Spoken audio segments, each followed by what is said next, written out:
Hello guys, welcome back to my channel. তো এখন মোটামুটি 4টে মতন বাজে ভোর। দেখতে পাচ্ছ রাস্তায় কেউ নেই, শুধু ওখানে একজন দাঁড়িয়ে আছে আর কেউ নেই। আমরা রাস্তাতে আসলাম, পুরো রাস্তাটা একদম শুনশান, কেউ নেই। তো চলে এসেছি, যে দেখতে পাচ্ছ পেছনে স্টেশন রয়েছে, তো স্টেশনে এসেছি। ট্রেন ধরে যেতে হবে। তো কোথায় যাচ্ছি সেটা তোমাদের সঙ্গে আজকে আমি শেয়ার করব। সেটা জানতে হলে লাস্ট অবধি ভিডিওটা তোমাদেরকে দেখতে হবে। তো গাইস চলো স্টেশনের দিকে যাওয়া যাক। ভেবেছিলাম এখান থেকে টিকিটটা কেটে নেবো, কিন্তু পুরো বন্ধ। তো চলো আস্তে আস্তে যাওয়া যাক। এই দেখো রাস্তার অবস্থা।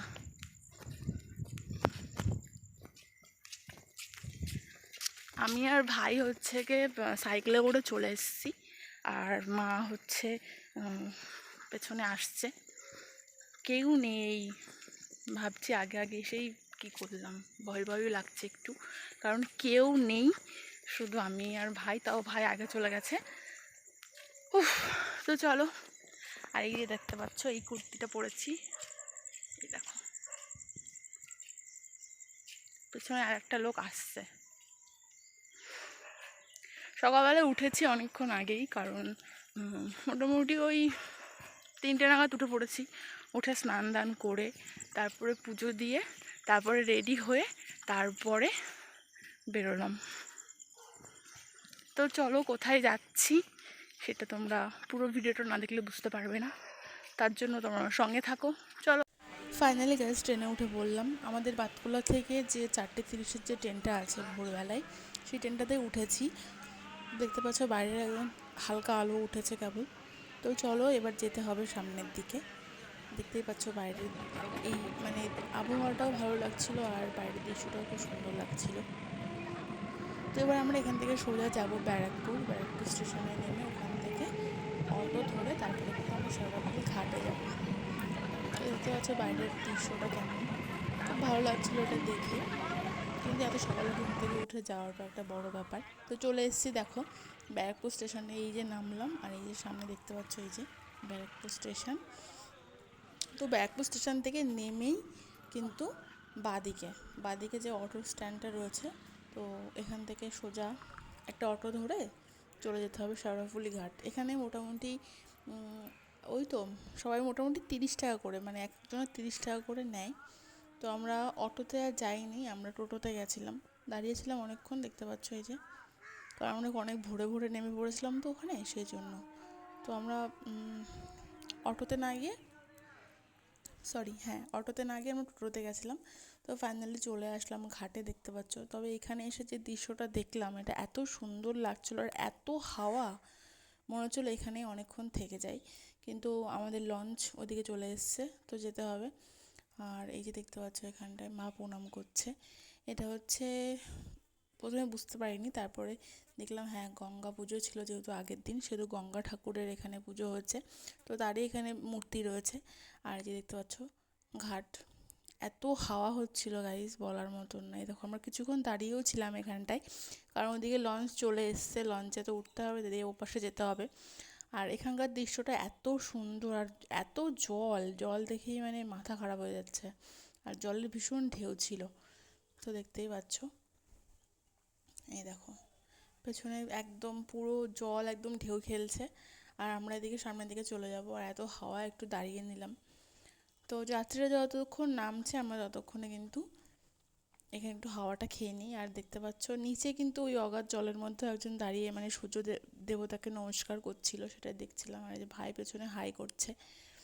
তো চলো যাওয়া যাক সামনের দিকে। আমরা এবার লঞ্চে উঠবো, লঞ্চে উঠে তারপরে কিন্তু আমরা ওপাশে যাব। চলো।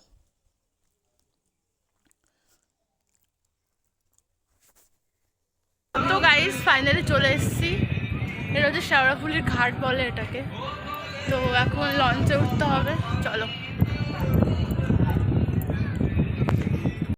এবার কিন্তু আমরা লঞ্চে উঠে পড়েছি, দেখতে পাচ্ছ। এবার লঞ্চের দৃশ্যটা তোমাদেরকে দেখাচ্ছি। এত সুন্দর লাগছিল দেখতে যখন লঞ্চটা ব্যাকের দিকে ঘুরছিল। আর আমরা ঠিক ওই পাশটাতে যাব, কারণ ওখানেই ঘাট আছে। তো ঘাট বাঁধানো, ওখানেই আমরা স্নান দান করবো, তারপরে কিন্তু আমরা তারকেশ্বরের উদ্দেশ্যে চলে যাব। আর এখানে স্নান করতে হবে, ওপার আগে যেতে হবে, তারপরে আর জলটা দেখতে পাচ্ছ কি মানে ঢেউ, এত ঢেউ জলের তার বলার মতো নয়। সত্যি গঙ্গা দেখলে মানে এত শান্তি লাগে মনের মধ্যে তার বলার মতো না। আর সেরকম হাওয়া হচ্ছিল গাইস, হাওয়ার জন্য আরও বেশি ভালো লাগছিল। আর লঞ্চে উঠলাম, লঞ্চে করে ওপাশে গেলাম, আরও বেশি ভালো লাগলো। তো দেখতে পাচ্ছ দূরে দূরে সেই বড় বড় বিল্ডিংও মানে দেখা যাচ্ছে, এই হচ্ছে ব্যাপার। আর এরকম করে আমরা ওপাশে চলে গেলাম। ক্যামেরাতে ভালোভাবে দেখা যাচ্ছে কিনা বুঝতে পারছি না আমি ঠিক, মানে দূরে দেখতে পাচ্ছ বড় বড় বিল্ডিং, দেখো জলের স্রোত কেমন, আর সেই স্রোতের মাঝখান দিয়ে কিন্তু লঞ্চ চলে যাচ্ছে।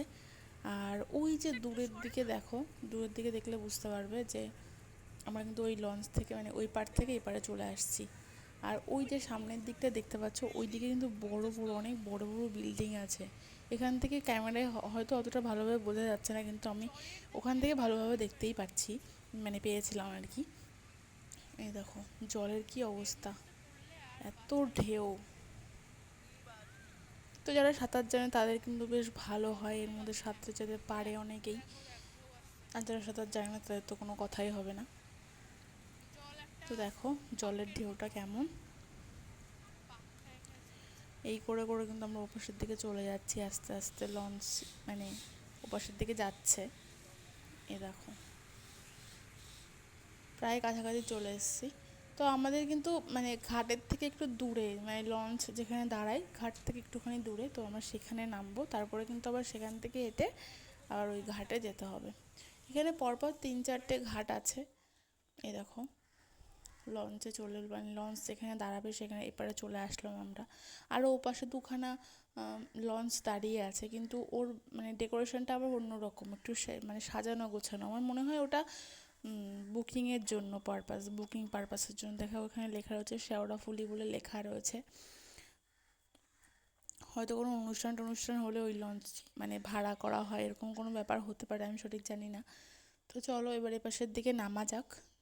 এই দেখো আস্তে ধীরে সবাই নেমে গেলাম। তবে ওই লঞ্চ দুটো কিন্তু দেখতে খুব সুন্দর লাগছিল, বেশ সাজানো গোছানো রয়েছে, বসার সিট ফিট আছে। এই দেখো এপার থেকে এর ভিউটা দেখো, সব লোকজন নামছে। আর এই যে লঞ্চটা দেখতে পাচ্ছ, এই একটা ওপাশে আর একটা দাঁড়ানো রয়েছে, দুটোই দাঁড়ানো রয়েছে। তবে এইটার নামটা আমার দেখতে মনে নেই, কিন্তু আমি ওই পাশের লঞ্চটার নামটা আমি দেখেছিলাম কি গন্ধেশ্বরী বলে একটা নাম মানে ছিল, তোমরাও দেখতে পারবা।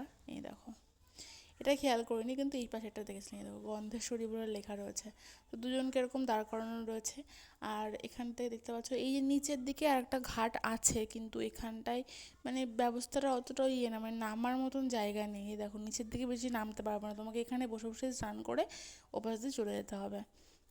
তো আমরা এই জন্যই এখানে নামিনি, আমরা ওই ওই দিকের ঘাটে গেছিলাম যাতে ওই একটু ভালোভাবে স্নানটা করতে পারি।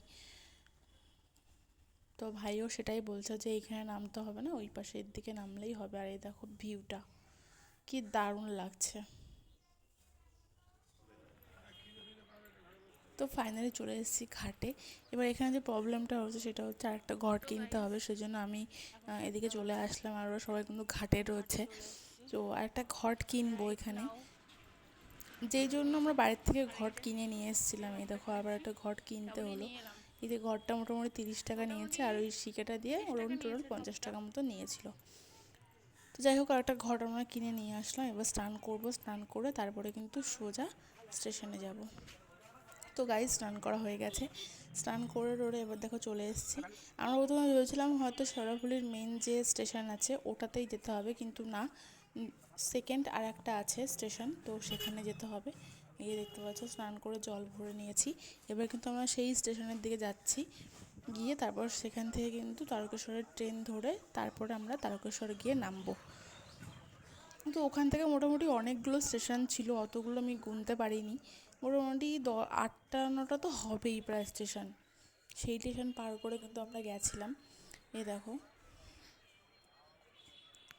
এদিকে মা সবাই স্নান দান করে আমরা আমরা একটা কাজ করেছিলাম, সেটা হচ্ছে অনেকেই দেখলাম স্নান করার পরে জামা কাপড় ছেড়ে নিয়েছে, কিন্তু আমরা সেটা করেছিলাম না। বাড়ির থেকে একবার নতুন জামা কাপড় পরে এসেছিলাম, সেটাই কিন্তু স্নান করে একবারে সেই ভেজা বস্ত্রেই কিন্তু আমরা চলে গেছিলাম তারকেশ্বরে। তো এখানটায় দেখলাম একটু রোদ আছে, আর এই যে এখানে বসার জায়গাও রয়েছে। তার জন্য আমরা এখানেই ভাবলাম একটুখানি বসে গাটা। তো গাইজ এখানে কিন্তু ভিডিও এন্ড নয়, নেক্সট পার্ট আসতে চলেছে। তো দেখা হচ্ছে নেক্সট ভিডিওতে। আর এই ভিডিওটা ভালো লাগলে অবশ্যই একটা লাইক করে দিও। বাই।